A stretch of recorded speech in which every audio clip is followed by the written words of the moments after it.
خلق الإنسان علمه البيان نحمده ونصلي على رسوله الكريم اما بعد فاعوذ بالله من الشيطان الرجيم بسم الله الرحمن الرحيم رب اشرح لي صدري ويسر لي امري واحلل عقدة من لساني يفقهوا قولي۔ لفظی ترجمہ آیت نمبر 21 سے۔ یا ایہا اے، الناس لوگو، اعبدو عبادت کرو، ربکم اپنے رب کی، الذی جس نے، خلقکم پیدا کیا تم کو، والذین اور ان لوگوں کو، من سے، قبلکم تم سے پہلے، لعلکم تاکہ تم، تتقون تم بچ جاؤ، الذی جس نے، جعل بنایا، لکم تمہارے لیے، الارض زمین کو، فراشن فرش، والسماء اور آسمان کو، بناءً چھت، وانزل اور نازل کیا،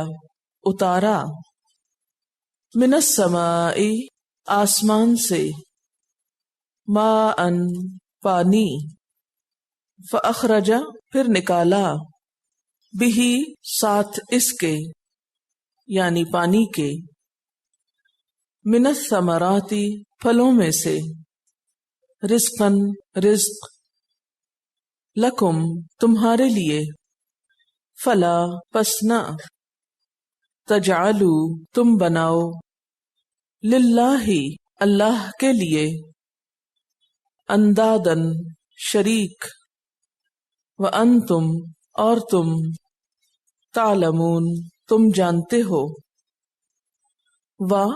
اور ان اگر، کنتم ہو تم، فی میں، ریبن شک، مما اس سے جو، نزلنا نازل کیا ہم نے، اتارا ہم نے، علی اوپر، عبدنا اپنے بندے کے، فأتو پس لے آؤ، بصورتن کوئی صورت، من مثلہ اس جیسی، اس کی مثال سے، ودعو اور بلا لو، شہداءکم اپنے گواہوں کو، من سے، دون اللہ اللہ کے سوا، ان کنتم اگر ہو تم، صادقین سچے۔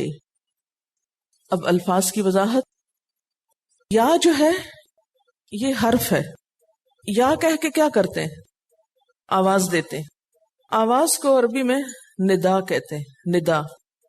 اردو میں لوگ نام رکھتے ہیں، کبھی کسی کا نام سنا ندا؟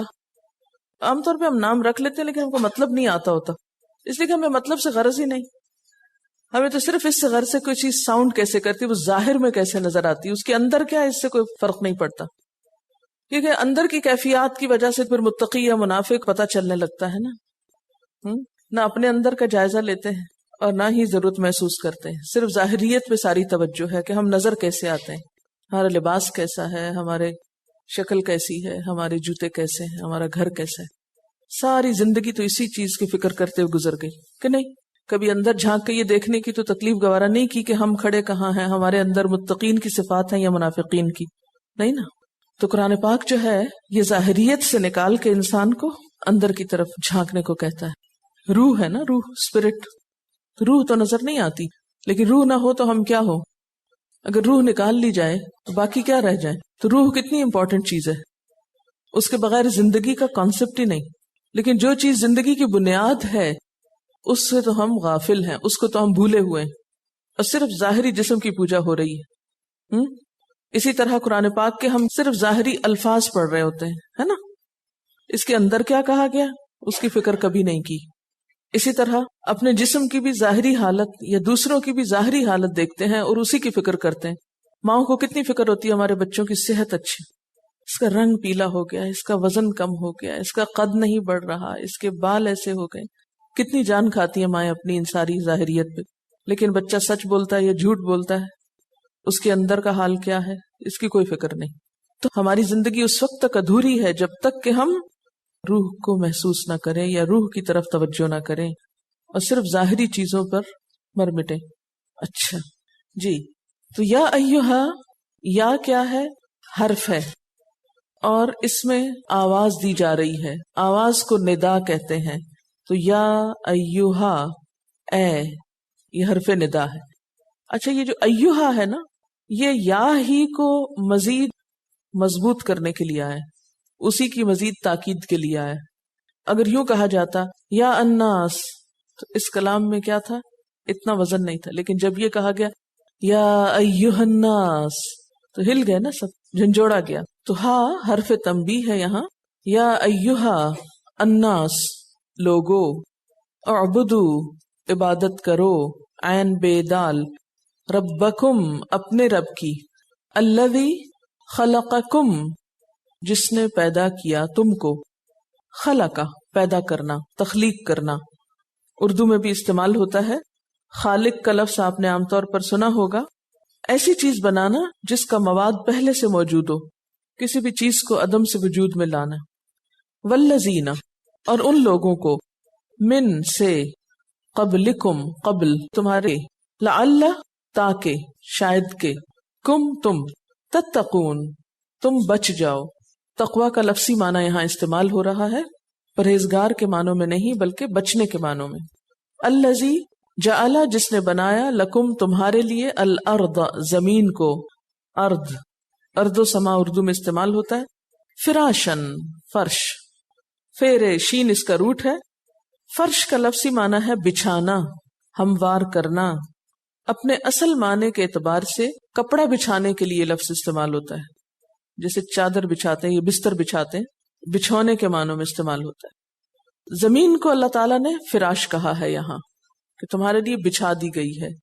جیسے کارپٹ بچھایا جاتا ہے یا بستر بچھایا جاتا ہے یا چادر بچھائی جاتی، تو یہ تمہارے لیے بچھا دی گئی ہے. والسماء، اور آسمان کو، بناءً، چھت. بنا جو ہے اس کا روٹ ہے بے نون یہ. بنا کہتے ہیں کسی بھی تعمیر شدہ عمارت کو، بنی ہوئی عمارت. بنا ہوا، بنی ہوئی، اس کا بھی روٹ آپ دیکھیں نا کیا ہے، بنی ہوئی کا. بے نون یہی ہے نا. تو یہ اردو میں جو استعمال ہو رہا ہے بیسیکلی عربی سے ہی آیا. اور عمارت کے ہر حصے کو بھی بنا کہہ سکتے ہیں. مثلا یہ پلرز ہیں یا چھت ہے یا دیواریں ہیں. ویسے بنی ہوئی عمارت کو کہتے ہیں، لیکن عمارت کے ہر حصے کے لیے بھی بنا کا لفظ استعمال ہو سکتا ہے. لیکن جب بنا کا لفظ فراش کے اپوزٹ استعمال ہوا ہے، زمین کو اگر فراش کہا گیا اور آسمان کو بنا کہا گیا، تب دیوار نہیں مراد ہوگی. یہاں کیا مراد ہوگی؟ خود بخود چھت. اور بنا جو ہے وہ کسی بھی تعمیر کی اونچائی یا بلندی پر بھی دلالت کرتا ہے، اونچی جگہ کے لیے بھی. وَأَنزَلَ، اور نازل کیا، اتارا، من السماء، آسمان سے، ماءً، پانی، فأخرج، پھر نکالا. اخرجہ کا روٹ کیا ہے؟ خے، رے، جیم، خرجہ. اردو میں استعمال ہوتا ہے مثلا خارج ہونا. بھی، ساتھ اس کے. یہ جو ہی ہے اس کی ضمیر ماں کی طرف جا رہی ہے. ہی سے مراد کیا؟ اس سے مراد کیا ہے؟ ماں، پانی. اس پانی کے ذریعے نکالے. من الثمرات، پھلوں میں سے. ثمرات جو ہے اس کا روٹ ہے فے، میم، رے.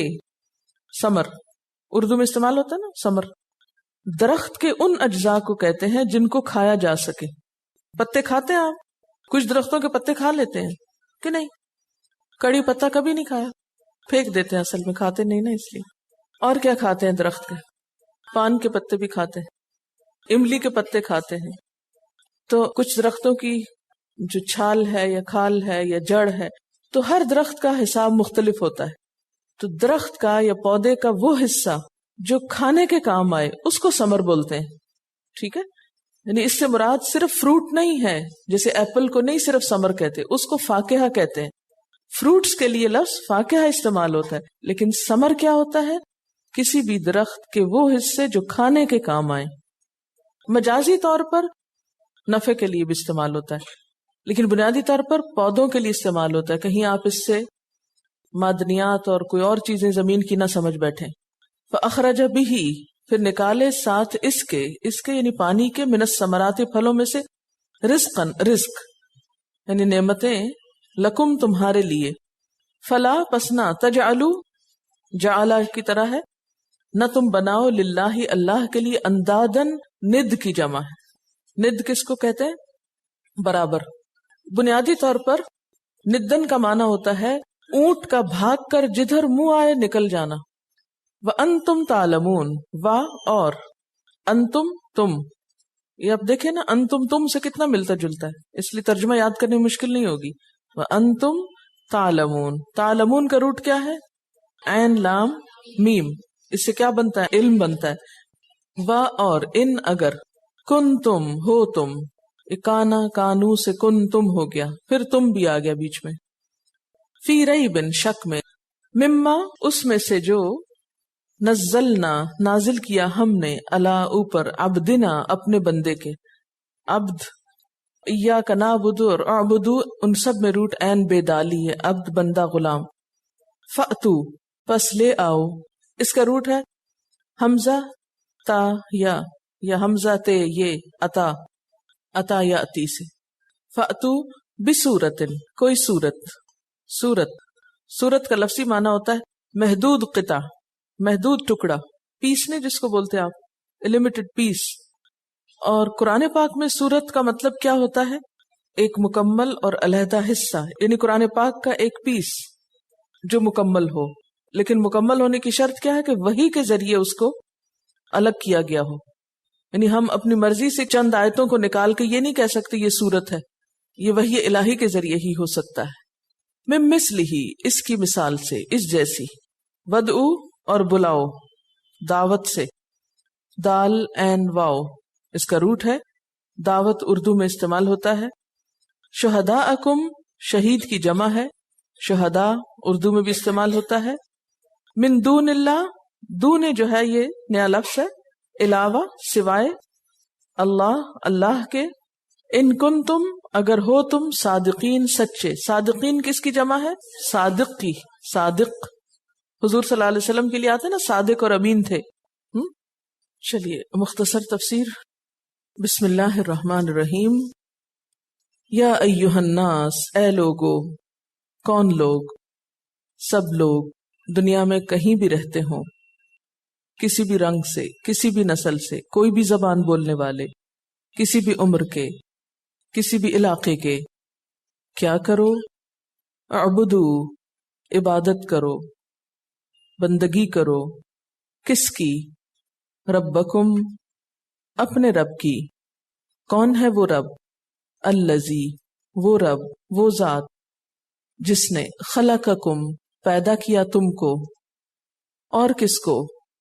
والذین من قبلکم، اور ان لوگوں کو جو تم سے پہلے تھے. عبادت کیوں کرو اس رب کی؟ لعلکم تتقون، تاکہ تم بچ جاؤ. کس چیز سے بچ جاؤ؟ دنیا میں مشکلات سے، بد امنی سے، بے سکونی سے، پریشانی سے، اور آخرت میں جہنم کی آگ سے، برے انجام سے. پھر رب کا مزید تعارف. کس رب کی عبادت؟ الذی جعل لکم الارض فراشا، جس نے تمہارے لیے زمین کو بچھونا بنا دیا، زمین کا فرش بچھا دیا. اور کیا بنایا؟ والسماء بناء، اور آسمان کو چھت بنا دیا. اور کیا دیا؟ اور کون سی نعمتیں ہیں اس ذات کی؟ وانزل من السماء ماء، اور اس نے آسمان سے پانی اتارا. کون سا پانی؟ بارش کا پانی. پھر کیا کیا اس پانی سے؟ فاخرج به من الثمرات رزقا لکم، فاخرج به، نکالے اس کے ذریعے. کیا؟ الثمرات، پھل، کھانے پینے کی چیزیں. کیوں نکالی؟ رزقاً، بطور رزق. کس کے لیے یہ رزق؟ لکم، تمہارے لیے، یعنی ہم انسانوں کے لیے. تو پھر ہم انسانوں پر اللہ کی ان نعمتوں کے کھانے کے بعد کیا لازم آتا ہے؟ اللہ کا حق ادا کرنا، اللہ کا شکر ادا کرنا. اور وہ کیسے ہوگا؟ فلا تجعلوا تو نہ تم بناؤ للہ اندادا اللہ کے لیے کوئی بھی شریک، کوئی مد مقابل، کوئی ہمسر۔ جب اس نے سب کچھ اکیلے تم کو دیا تو جواب میں تم اس کا شکر ادا کرتے ہوئے، اس کی عبادت کرتے ہوئے کسی اور کو کیوں شریک کرو؟ وَأَنْتُمْ تَعْلَمُونَ اور تم جانتے ہو، کیا جانتے ہو؟ کہ تمہیں رزق دینے والا وہی ہے، تمہارا رب وہی ہے، یہ سب نعمتیں اسی کی بنائی ہوئی ہیں۔ وَإِن كُنتُمْ فِي رَيْبٍ اور اگر تم کسی شک میں ہو، کس چیز کے بارے میں؟ کون سے شک میں؟ مِمَّا نَزَّلْنَا عَلَىٰ عَبْدِنَا اس چیز کے بارے میں جو ہم نے اپنے بندے پر اتاری۔ کیا اتارا تھا اللہ تعالیٰ نے؟ قرآن پاک، کتاب۔ یعنی اگر کتاب کے بارے میں تمہیں کوئی شک ہے کہ وہ ہم نے اپنے بندے پہ اتاری ہے تو پھر کیا کرو؟ فَأْتُوا بِسُورَةٍ کوئی صورت لے آؤ، مِن مِثْلِهِ اس جیسی، یعنی اس کتاب میں جیسی صورتیں ہم نے بنائی ہیں، ہم نے بھیجی ہیں، اس سے ملتی جلتی کوئی صورت تم بنا لاؤ تاکہ یہ پتہ چل سکے کہ تم اپنے دعوے میں سچے ہو۔ اور اس کام کے لیے وَدْعُوا بلا لو، کس کو؟ شہداءکم اپنے گواہوں کو۔ گواہ سے مراد یہاں پر انسان ہیں۔ شہداء شاہد کی جمع ہوتی ہے، شاہد گواہ کو کہتے ہیں، اس کا معنی حاضر کا بھی ہوتا ہے، اور گواہ کو بھی شاہد اسی لیے کہتے ہیں کہ وہ عدالت میں حاضر ہو کے گواہی دیتا ہے۔ بنیادی معنی کیا ہوتا ہے؟ حاضر ہونا، یعنی جتنے بھی حاضرین ہیں، یعنی جتنے بھی دنیا میں لوگ ہیں، جو بھی اقوام ہیں، جن سے تم اس کام میں مدد لے سکتے ہو، ان کو تم بلا لو۔ من دون اللہ اللہ کے سوا، اللہ کے علاوہ، یعنی اللہ کے علاوہ اللہ کی مخلوق میں سے جس کسی کو بھی بلانا چاہو اس کام میں مدد کے لیے، خواہ فرشتوں کو یا جنوں کو یا تمام انسانوں کو، سب کو بلا لو، اکٹھا کر لو۔ ان کنتم صادقین اگر تم سچے ہو، کس بات میں؟ کہ یہ کتاب اللہ تعالیٰ نے نہیں اتاری، یا اگر تمہارے شک کی کوئی بنیاد ہے۔ یا ایہا الناس اے لوگو، تمام لوگو۔ ہدایت اور گمراہی کے اعتبار سے انسانوں کی 3 قسموں کو بیان کرنے کے بعد اللہ تعالیٰ تمام انسانیت کو دعوت دے رہے ہیں اپنی عبادت کی۔ یا ایہا الناس اے لوگو، گویا قرآن پاک صرف مسلمانوں کے لیے نہیں، ساری انسانیت کے لیے ہے۔ یہ الگ بات ہے کہ اسے ہم نے خود بھی نہیں پڑھا ابھی تک۔ اے لوگو اعبدو عبادت کرو، بندگی اختیار کرو، پرستش کرو، جھک جاؤ، کس کے لیے؟ ربکم اپنے رب کے لیے۔ کون ہے وہ رب؟ الذی خلقکم جس نے تم کو پیدا کیا ہے، تم خود سے خود نہیں بن گئے، تمہیں کوئی بنانے والا ہے۔ تمہارا یہ وجود، تمہارے یہ ہاتھ پاؤں، یہ ساری قوتیں اور صلاحیتیں جو تمہارے پاس ہیں، تمہیں کہاں سے ملیں؟ تم جو اپنے آپ سے پیار کرتے ہو، کبھی سوچا تم نے کہ تمہارا یہ اپنا آپ کہاں سے آ گیا؟ کیا اس دینے والے سے پیار نہ کرو گے؟ وہ کوئی اجنبی نہیں، وہ تمہارا اپنا رب ہے، وہی جس نے تمہیں تخلیق کیا، تمہیں بنایا، اور نہ صرف یہ کہ اکیلے تم کو بنایا، والذین من قبلکم ان کو بھی بنایا جو تم سے پہلے گزرے۔ آج تک دنیا میں جتنے بھی لوگ آئے ان سب کو اسی نے بنایا تھا۔ عبادت کی دعوت تمہارے ہی فائدے کے لیے دی جا رہی ہے، لعلکم تتقون تاکہ تم بچ جاؤ، تمہیں مشکل نہ ہو۔ جس رب نے تمہیں بنایا ہے وہ بہت عقل مند ہے، وہ بہت مہربان ہے، وہ رحمان اور رحیم ہے، وہ 70 ماؤں سے بڑھ کے پیار کرنے والا ہے، وہ تمہارا نقصان نہیں چاہتا، تمہیں تکلیف میں نہیں دیکھنا چاہتا، تمہیں بھٹکنے کے لیے چھوڑ نہیں دینا چاہتا، وہ تمہاری رہنمائی کرنا چاہتا ہے۔ اسی لیے اس نے تم کو عبادت کا حکم دیا ہے، جس کے تم پر احسان ہے، تم بھی اس کے وفادار بن جاؤ، اس کے مشوروں پر عمل کرو، اس کی باتوں کو مانو۔ آنکھیں کھول کر تو دیکھو اس نے تمہارے لیے کیا کچھ پیدا کیا ہے۔ یہ زمین جس پر تم رہتے ہو، جس پر تم زندگی بسر کرتے ہو، چلتے پھرتے ہو، سوتے جاگتے ہو، کھاتے پیتے ہو، آرام کرتے ہو، کھیلتے کودتے ہو، تمہارے سب کام جس زمین پر ہو رہے ہیں وہ زمین بھی اسی نے بنائی ہے. الذی جعل لکم الارض فراشا، اس کو تمہارے لیے ایک بستر کی طرح بچھا دیا. فراش جیسے ایک بستر ہوتا ہے، ایک چادر ہوتی ہے، اس سے تشبیہ دی گئی زمین کو، کہ جس طرح ایک بستر کے اوپر انسان آرام کرتا ہے، چادر بچھا کر بیٹھتا ہے، ریلیکس کرتا ہے، بالکل اسی طرح زمین اپنے اندر آگ کا ایک بڑا ذخیرہ رکھنے کے باوجود، ہر وقت مسلسل حرکت کرنے کے باوجود تمہارے لیے ایک بستر کی طرح بچھی ہوئی ہے، ایک فرش کی طرح ہموار ہے. سوچو اگر یہ اونچی نیچی ہوتی تو تم اس پر چلتے کیسے؟ اگر ساری زمین ایسی ہی ہوتی جیسے پہاڑی علاقے ہوتے ہیں تو زندگی کتنی دوبر ہو جاتی. اور نہ صرف یہ کہ زمین بنائی بلکہ تمہارے لیے والسماء بناء، آسمان کی چھت بھی بنائی، تمہیں ایک چھت عطا کی. چھت کا تصور ایک گھر کا تصور دیتا ہے. تمہارے لیے دنیا گھر کی حیثیت رکھتی ہے، زمین ایک بچھونے کی طرح، آسمان ایک چھت کی طرح، اس کے بیچ میں تم امن سے رہ رہے ہو. کبھی سوچا تم نے یہ سب کچھ تمہیں کہاں سے ملا؟ کس نے دیا؟ کس نے تمہارے لیے اسے بنایا؟ اور صرف بنا کر چھوڑ نہیں دیا بلکہ تمہارے رزق کا سامان کیا، تمہیں کھانے پینے کو دیا.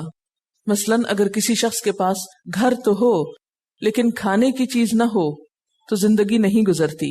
اللہ تعالیٰ نے تم کو ایک بہت بڑا گھر بھی دیا اور اس کے ساتھ ساتھ تمہارے رزق کا سامان بھی قدرتی طریقے سے کر دیا.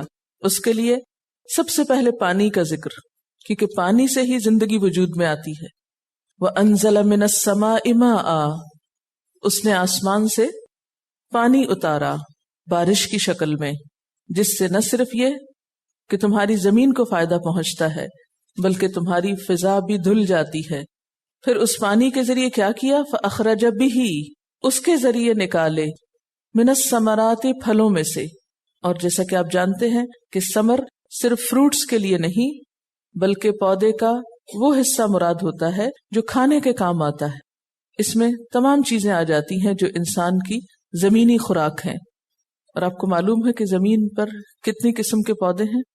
تقریباً 4 لاکھ اقسام ہیں. ان تمام میں سے بہت سے جانوروں کے کام بھی آتے ہیں. اگر جانور بھی کھاتے ہیں تو جانوروں کے کھانے کے بعد انسان جانوروں کو بھی کھاتا ہے، یعنی جیسے مویشی جانوروں کو بھی کھاتا ہے. زمین کا حسن ہے یہ پودے. تو اس میں تمہارے لیے رزق رکھا قدرتی طریقے سے، اور اس رزق پہ طرح طرح کے ذائقے رکھے. جب تم رہتے اس کی بنائی ہوئی زمین پر ہو، جب تم رہتے اس کی دی ہوئی چھت کے نیچے ہو، جب اس کا بھیجا ہوا پانی پیتے ہو، جب اس پانی کے ذریعے تمہارے پھل اگتے ہیں، جب اس نے تمہارے لیے کھانے کا انتظام کیا ہے، تو پھر تم اس سے منہ موڑ کر اوروں کی طرف رخ کرتے ہو، اوروں کی محبت میں گرفتار ہو جاتے ہو، اوروں میں اٹک جاتے ہو، قابل توجہ سمجھتے ہو اور اس کو بھول جاتے ہو. یہ تو بڑی زیادتی کی بات ہے. فَلَا تَجْعَلُوا لِلَّهِ أَنْدَادًا، اللہ کے لیے تم شریک نہ بناؤ، اس کے برابر کسی کو نہ ٹھہراؤ. وَأَنْتُمْ تَعْلَمُونَ، اور یہ تو تم جانتے ہو. ہے کوئی جو اس بات سے انکار کرتا ہو کہ یہ زمین اللہ نے بنائی ہے یا آسمان کسی اور نے بنایا ہے؟ اس کا کون ہے جو دعویٰ کرے؟ کون ہے جو یہ بتائے کہ بارش برسانے والا اللہ تعالیٰ کے سوا کوئی اور بھی ہو سکتا ہے؟ کون ہے جو یہ کہتا ہے کہ زمین اپنے اندر سے یہ ساری قسم قسم کے پھل اور قسم قسم کے پودے خود بخود اگا رہی ہے اور اس کا اگانے والا کوئی نہیں؟ قرآن پاک میں اللہ تعالیٰ خود فرماتے ہیں کہ کیا بارش کو تم نے آسمان سے اتارا ہے؟ کیا زمین سے تم نے پھل پیدا کیے؟ جہاں سے یہ 20واں پارہ شروع ہوتا ہے اس کے شروع میں ہی اللہ تعالیٰ فرماتے ہیں امن خلق السماوات والارض وانزل لکم من السماء ماء. امن، یا کون ہے جس نے خلق السماوات والارض، آسمان و زمین کو پیدا کیا، وانزل لکم من السماء ماء، اور تمہارے لیے آسمان سے پانی اتارا، فانبتنا به حدائق ذات بہجہ، پھر ہم نے اس کے ذریعے بارونق باغات اگائے، ما کان لکم ان تنبتوا شجرہا، تمہارے بس میں نہ تھا کہ تم اس کے درخت اگا سکتے، تم یہ پودے اگا سکتے. اِلٰہٌ مع اللہ، کیا اللہ کے ساتھ کوئی اور الہ بھی ہے؟ کیا کوئی اور ہے جس نے یہ سب کچھ کیا ہو؟ کوئی نہیں۔ یہاں پر آپ دیکھ رہے ہیں کہ اللہ تعالیٰ نے بالکل بنیادی چیزوں کی طرف ہماری توجہ دلائی ہے اپنی پہچان کرانے کے لیے۔ پیچھے تو ایک جنرل سی بات کی گئی تھی نا کہ الحمدللہ رب العالمین، عالمین کہہ کے ہر چیز کو بیچ میں شامل کر لیا گیا، لیکن یہاں پر اب اس کل کے اجزاء کی طرف اشارہ کیا جا رہا ہے کہ ہمارے پاؤں کے نیچے کیا، ہمارے سر کے اوپر کیا ہے، ہم کھا کیا رہے ہیں، ہم زندہ کیسے ہیں، ہماری زندگی کی بنیاد کیا ہے۔ وہ تمام چیزیں جو ہم میں سے ہر ایک اپنی کھلی آنکھوں سے دیکھ رہا ہے، جو دن رات استعمال کر رہا ہے، جس کے بغیر ہماری زندگی کا وجود نہیں، ان چیزوں پہ غور و فکر کرنے کی دعوت دی جا رہی ہے تاکہ تم اپنے رب کو پہچان سکو اور خود فیصلہ کرو کہ جب دینے والا وہ ہے تو ہمارا بھی سب کچھ اسی کے لیے ہونا چاہیے۔ وَإِن كُنتُمْ فِي رَيْبٍ، اللہ تعالیٰ نے اپنی پہچان کرانے کے بعد اب اپنی کتاب کی بات کی کہ جس رب نے تمہارے لیے کھانے پینے کی چیزیں بنائی، جس رب نے تمہیں بنایا، تمہارے لیے زمین بنائی، آسمان بنایا، پھل اگائے، تمہارے کھانے پینے اور زندگی کے سامان پیدا کیے، اسی رب نے تمہاری ہدایت کا سامان بھی کیا۔ صرف کھانے کو نہیں دیا بلکہ کتاب بھی دی۔ اور اگر تمہیں کوئی شک ہے وَإِن كُنتُمْ فِي رَيْبٍ، کس بارے میں؟ مِمَّا نَزَّلْنَا عَلَىٰ عَبْدِنَا، اس چیز کے بارے میں جو ہم نے اپنے بندے پر اتاری۔ یہاں اپنے بندے کا تعارف بھی کرا دیا جس کو انسانوں کی ہدایت کے لیے بھیجا تھا، اور وہ کون ہے؟ محمد الرسول اللہ صلی اللہ علیہ وسلم۔ تو گویا ہدایت کے لیے کتاب اور استاد دونوں کا تعارف ہو رہا ہے۔ اب پیچھے تو صرف کتاب کی بات ہوئی تھی، یہاں اب استاد کی بات بھی ہو رہی ہے، محمد الرسول اللہ صلی اللہ علیہ وسلم کی بھی۔ اگر تمہیں کچھ شک ہے کہ یہ کتاب ہم نے اپنے بندے پہ اتاری، اس بات میں، اس حقیقت میں، تو پھر کیا کرو؟ فَأْتُوا بِسُورَةٍ مِّن مِّثْلِهِ، اس کا آسان سا حل یہ ہے کہ تم بھی اس جیسی کوئی صورت بنا لاؤ۔ ایسی کتاب نہیں، کتاب کا ایک حصہ ہی بنا لاؤ، اور اس کام کے لیے کیا کرو؟ وَادْعُوا شُهَدَاءَكُم مِّن دُونِ اللَّهِ، اللہ کے سوا جس کو چاہو مددگار کے طور پہ بلا لو۔ ان کنتم صادقین، اگر تم سچے ہو۔ کس بات میں سچے ہو؟ کہ یہ کتاب محمد صلی اللہ علیہ وسلم نے لکھی ہے۔ وآخر دعوانا ان الحمد للہ رب العالمین۔